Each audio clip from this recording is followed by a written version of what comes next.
Unjuk rasa mahasiswa yang bertemakan Indonesia Gelap tampaknya menghapus sebuah harapan bahwa Presiden Prabowo akan membuat masyarakat tersenyum. Bagaimana tidak, masyarakat bisa tersenyum jikalau pendidikan mengalami persoalan yang penting pada saat pemerintahan Prabowo dengan efisiensi bidang-bidang atau seluruh bidangnya. Kemudian juga bagaimana tidak jika kita mendengar bahwa pada awal pidato-pidato kenegaraan Presiden Prabowo yang mengatakan bahwa akan menaikkan gaji guru, sampai saat ini kita belum melihat bahwa ada harapan baru untuk guru untuk menjadi lebih baik lagi. Dan kemudian juga bagaimana tidak ketika kita melihat pengangguran terus bertambah. Dan itu juga pengangguran mereka yang terdidik. Dan tingkat kemiskinan di negeri ini terus bertambah. Bukankah itu sebuah realitas bahwa kegelapan memang terjadi di negeri ini?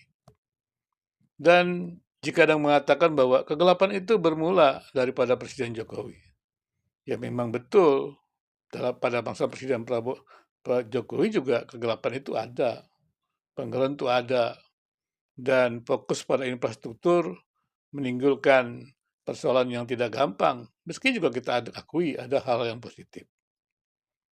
Dan kemudian juga bagaimana tidak ketika Indonesia itu gelap ketika pemerintah fokus pada memberikan makanan gratis. Itu kan pertanda bahwa Indonesia sedang gelap. Kenapa Indonesia sedang gelap? Keluarga-keluarga tidak mampu memberikan makanan bergizi. Stunting terjadi di mana-mana. Kalau keluarga-keluarga tidak mampu memberikan makanan bergizi kepada anak-anaknya, bukankah itu menjelaskan bahwa masa depan Indonesia akan menjadi gelap? Tindakan pemerintah untuk memberikan makan gratis mungkin bisa menolong sedikit saja. Tapi jangan lupa, dampak negatifnya akan jauh lebih besar. Ketika dana APBN itu digunakan untuk makan gratis, dan mereka yang kaya tidak peduli dan tetap terus mengeruk keuntungan dari negeri ini, maka tidak ada solidaritas sosial di sana. Apalagi ketika usaha makanan gratis itu menimbulkan usaha-usaha baru para pengusaha juga. Jadi mereka yang kaya itu tidak akan pernah terdampak apa-apa. Tapi kelompok menengah terus jatuh miskin, dan kelompok miskin tambah miskin. Ini kan pernyataan bahwa Indonesia menjadi gelap begitu. Jadi menurut saya kalau pemerintah tidak mendengarkan suara mahasiswa, pemerintah ingin mendengarkan suara siapa lagi? Suara politisi. Kita semua tahu, politik itu kan persoalan kekuasaan. Politik itu kan hanya persoalan bagaimana paribel-paribel yang mereka utarakan itu bisa mempengaruhi satu sama lain. Munculnya oligarki, kita dengar juga ada yang mengatakan oligarki itu tidak apa-apa. Nah, itu kan sudah persoalan sekali. Itulah politik. Kalau oligarki pemerintahan pada sekelompok tertentu, itu kan tidak menghadirkan demokrasi. Tidak menghadirkan demokrasi berarti kan tidak ada pembangunan yang untuk semua, tapi hanya kelompok tertentu. Kalau tidak apa-apa, tidak apa-apanya di mana? Nah, inilah politik. Jadi, politik pada hakikatnya memang sebenarnya sebuah usaha untuk membangun relasi sosial yang baik. Dan demikian juga bagaimana masyarakat Indonesia itu ya melalui kebijakan-kebijakan publik itu bisa tertata baik dengan damai dan masyarakat bisa bisa berkontribusi dalam kehidupan berbangsa dan bernegara. Itu kan tujuan dari pemerintah. Tetapi ketika oligarki terjadi dan masyarakat tidak mendapatkan kesempatan yang sama, di sana jelas itu adalah ketidakadilan. Bisakah dikatakan Indonesia gelap? Ya tentu saja bisa. Apakah bisa pagar laut itu merupakan gambaran Indonesia gelap? Bisa. Coba lihat, bagaimana bisa ya orang-orang yang sederhana tiba-tiba menjadi kaya dan kemudian kekayaannya dari mana? Apa dia membuat kekayaan sendiri? Kan ketika mereka membuat sertifikat begitu mengenai apa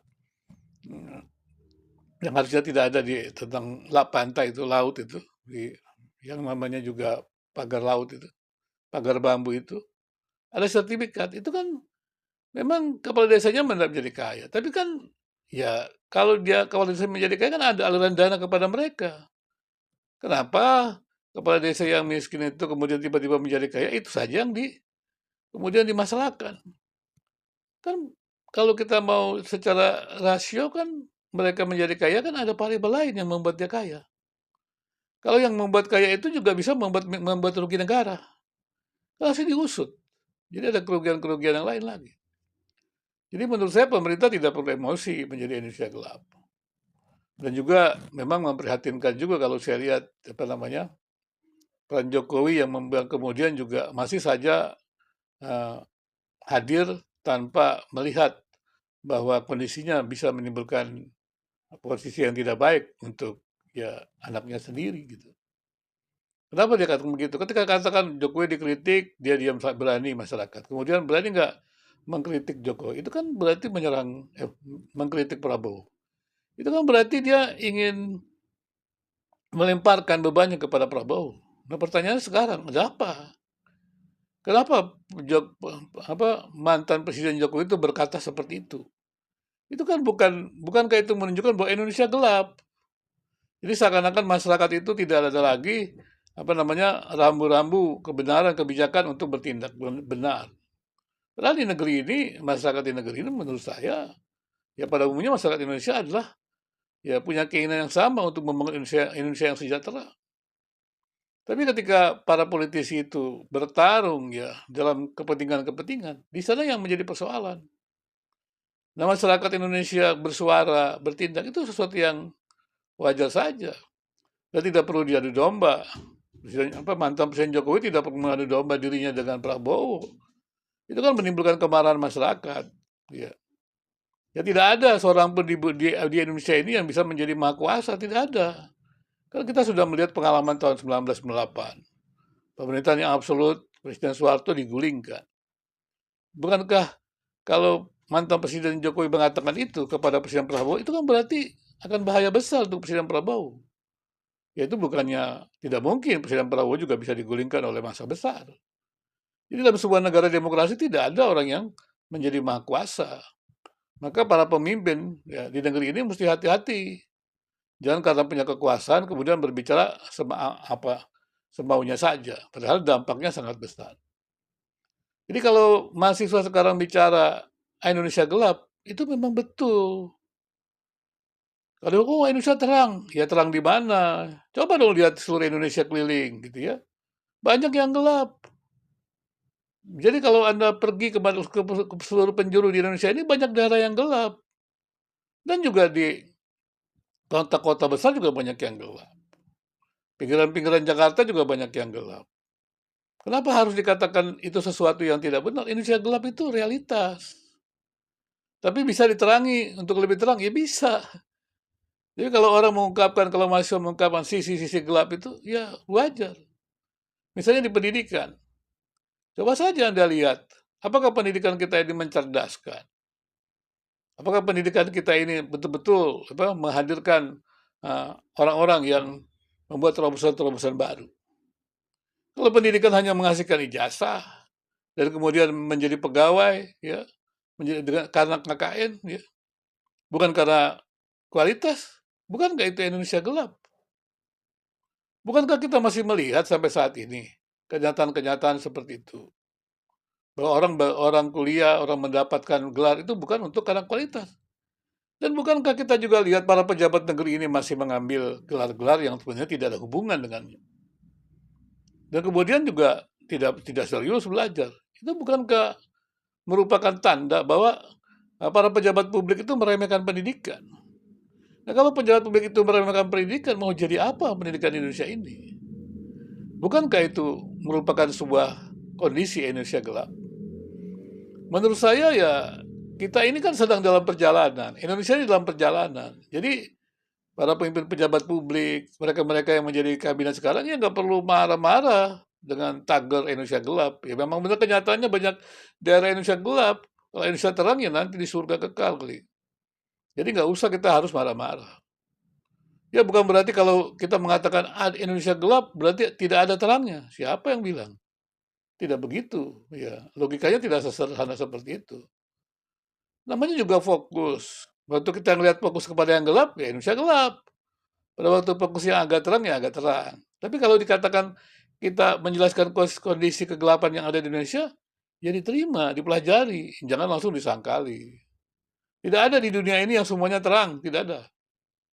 Tapi ada sisi-sisi gelap. Jadi sekali lagi, demonstrasi mahasiswa, unjuk rasa mahasiswa Indonesia gelap perlu direspon dengan positif. Menurut saya, suara mahasiswa itu suara rakyat. Nggak usah lah mengatakan, wah ada dukungan dana segala macam. Kalau dukungan dana bagi-bagi uang, ya semua kegiatan juga ada dananya. Tapi kan tidak melulu dikatakan itu ada yang mengendalikan, tidak demikian. Tidak usah seperti itu. Bukankah kampanye politik juga ada dananya? Tapi kenapa tidak diungkap seperti itu? Itu kan berarti ada framing-framing tersendiri. Ya, saya pikir juga masyarakat Indonesia sudah cerdas. Mahasiswa juga cukup cerdas. Jadi pemerintah ya harus paham kabinet yang ada sekarang tidak perlu membenar-benarkan diri. Lebih baik kita terbuka, demokratis, ya. Sehingga kita bisa melihat sisi-sisi gelap yang sebenarnya kita tidak lihat. Jangan terus berada di dalam ruang terang. Lihatlah, keluarlah, kelilinglah seluruh pelosok Indonesia ini supaya bisa melihat tempat-tempat gelap itu. Dan banyak orang miskin meratap. Bukankah BLT menunjukkan bahwa Indonesia itu gelap? Bantuan langsung tunai itu menunjukkan Indonesia gelap. Dikasihlah lilin kecil, karena gelap kan.